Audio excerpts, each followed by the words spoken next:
Alrighty, sitting down today with B.J.Rains, 2021 Idaho Sportswriter of the Year. B.J., this is your fourth time winning the award. Congratulations, and thanks for coming on.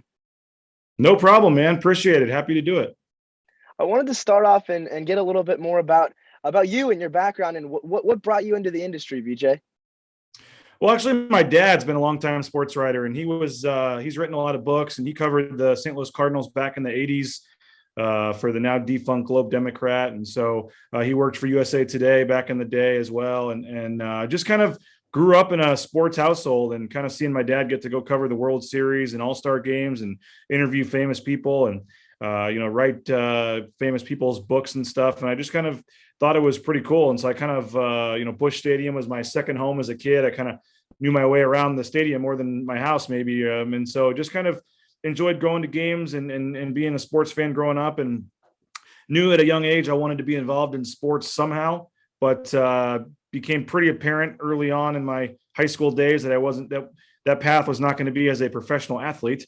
So I had to find another avenue and thought about maybe being an agent or doing some things, but ultimately started writing for the high school paper, sports section, and then the college paper, and just decided to follow in my dad's footsteps as a writer and a media member, and here I am, I guess 20 years later almost, since I probably was in high school making that start, and it's been pretty happy with the decision I made. It's been fun. Well, I thought I'd ask you. I recently saw that you not too long ago, I think a couple months ago, launched Bronco Nation News. Can you tell us a little bit about that and what made you decide to change? Yes, I was the beat writer at the Idaho Press newspaper for 9 years. Moved out to Boise in 2013. And was, just doing the daily beat writing stuff at the paper and loved that. But I also kind of got into enjoying the podcasting side of things. And then once, COVID hit and everyone figured out this thing called Zoom, and there's some other platforms where you can do kind of like live streaming video and stuff. And so you saw more of those kind of digital social media video shows pop up and things like that, and podcasting. And that was kind of the stuff I really enjoyed doing. And so I still like writing. But I just kind of, the stress of meeting a deadline at midnight to get in the paper, when the game's going long. And, there were was kind of, after 9 years, looking for kind of something new or a fresh start, and kind of got this idea maybe to kind of do my own thing. And there was a fan blog called Bronco Nation News. So they had a really strong social media following already, like 62,000 on their Facebook page, and had a big Twitter page. And so I purchased the channels from this guy and kind of rebranded it, whole new website, whole new logo. Is kind of a more of a news site than a fan site, and decided to kind of go heavy on the podcast and the live shows and the writing, and I used some of my connections from the 9 years to help get some advertisers and stuff. So it's been fun. It was scary going out on my own, but not having a deadline after a game to meet for a paper is nice, and being able to kind of just do whatever I want in terms of the shows and the podcasts and things. Now we have a daily show every morning at 9 a.m. where we talk Boise State sports, and then do pregame, postgame shows for all the basketball games, and been helping a lot that obviously the team's been winning. But no, it's just been fun to kind of branch out and do some new things and see where it goes. I think that the digital media is kind of the future here. And so it's been nice to kind of get a head start on that.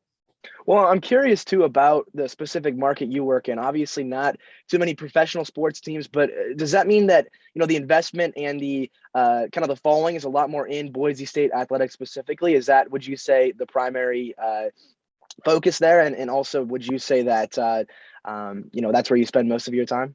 Oh yeah, I mean the Boise State football is the pro team in Idaho. I mean, yeah, that's Idaho.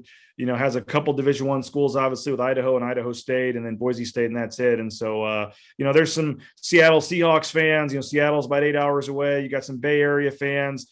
Denver Broncos is 10, 12 hours. But Boise, Idaho is kind of right in the middle, where there's no professional sports team, at least on the NFL side, and within 7-8 hour drive. You've got NBA, Portland Trail Blazers, 6 hours. You got the Utah Jazz, 5-6 hours, but there's really not much. So if you live in Boise, Idaho, and you're a sports fan, you're a Boise State fan. So it's a very passionate, community, and ever since the Fiesta Bowl days, the Statue of Liberty back in the day against Oklahoma, and then Kellen Moore, going 50-3. I mean, the Boise State fans are very prideful, and so I thought there was a way to tap into that, and I thought there'd be a market for a dedicated website and company just covering Boise State. And we're about 3 months in now as we do this, and I would say that I've been proven right so far. It's been great to see the interest with subscribers and advertisers and page views and all the video views, and who knows where it's going to go. But to this point, it's been great, and it's been a lot of fun. But we'll see where it goes.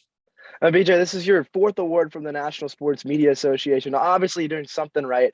What would you say this award means to you?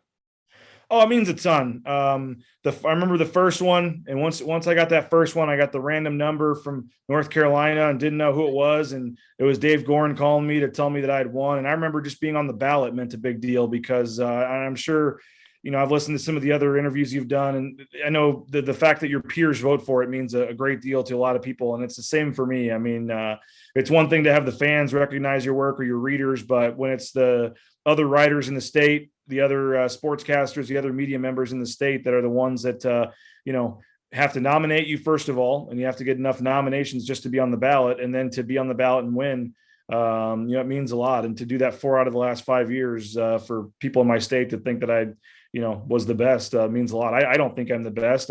There's certainly a lot of other ones out there. And, Idaho certainly doesn't have as many writers as say California or some of the bigger states. So that probably helps me, but no, it's been fun. And I've got the other 3 sitting on my mantle already. And, because of COVID, it took a long time to get that 3rd one. I'd had the empty spot waiting for it for a while. So it's pretty cool. It's really nice to get those, and it means a lot. And every time when the time comes around for the next year's vote, and then I always know it's that January 1st or 2nd when Dave's, going to make the calls. And so I was actually on vacation in Hawaii this year. And when I saw the number, I was thrilled, and it was pretty cool. And the 4th one means just as much to the first one. And if I'm ever lucky enough to win another one, it'll mean even more. It's a pretty cool deal. And I hadn't heard too much about the organization and stuff kind of growing up, but now being out there for the ceremony and meeting everybody and seeing how big of a deal it is, it's a tremendous honor. One of the highlights of my career to in this state be seen as the top sports writer 4 out of the last 5 years.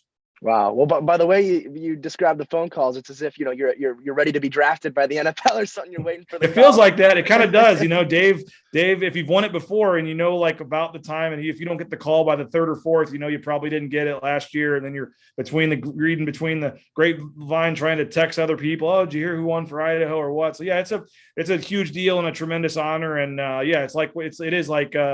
The guy from the Hall of Fame or whatever, calling people to tell you got in the Baseball Hall of Fame, or however they tell people for the different sports when Dave calls you. So it's a great honor, and what you guys are doing is a great thing, and definitely happy to be a part of it.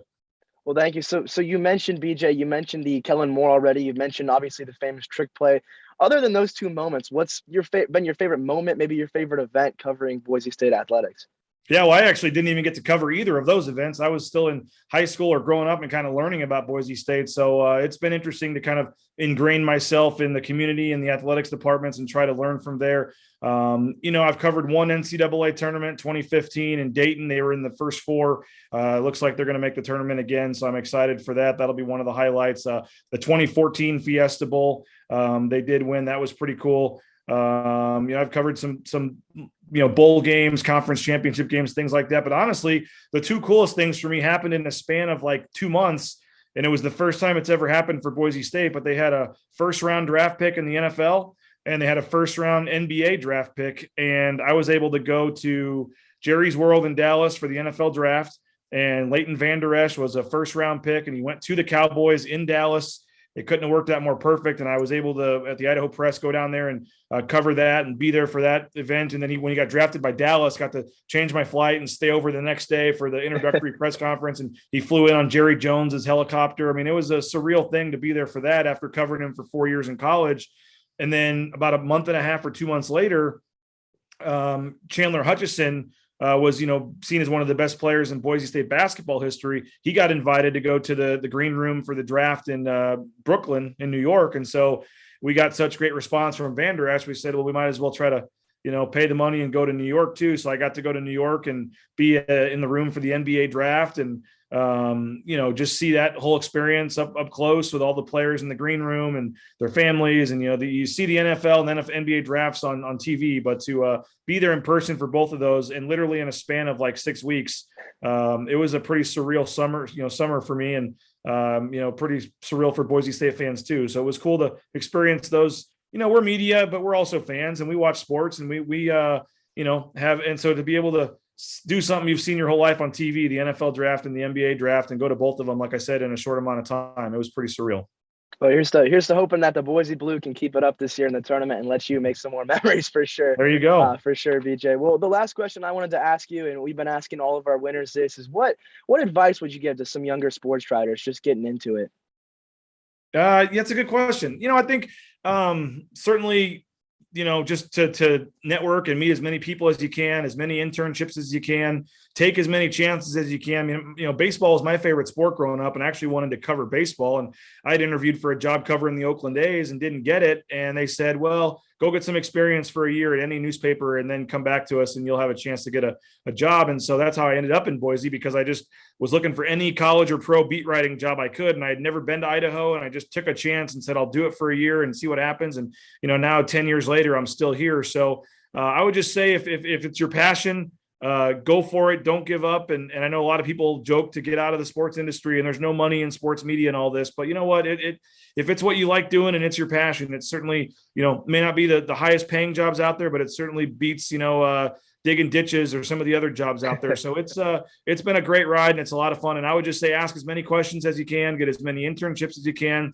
And, bet on yourself. If you think you can do it, like I said, I had no idea if this Bronco Nation News would work. And the first day when I launched the site, I was worried if I'd get 5 subscribers. And, so you just, I would just say never, if it's your passion, don't let people tell you can't do it. Don't let people tell you there's not enough money in it or this and that. I mean, just take a chance and go for it and ask questions. Don't be afraid to ask questions. And I guess nowadays, the obligatory, be careful on social media because we were seeing all the old tweets and things coming back up. So just act professional and go back and make sure you're taking care of your reputation and things like that. But no, it's been the greatest profession I ever could have dreamed of getting into. And I'm thankful I did make that choice to do it. And I hope others, growing up continue, make the same decision. There, newspaper industry, things like that, maybe not going in a great direction, but there will always be sports media. There will always be media journalism in some form.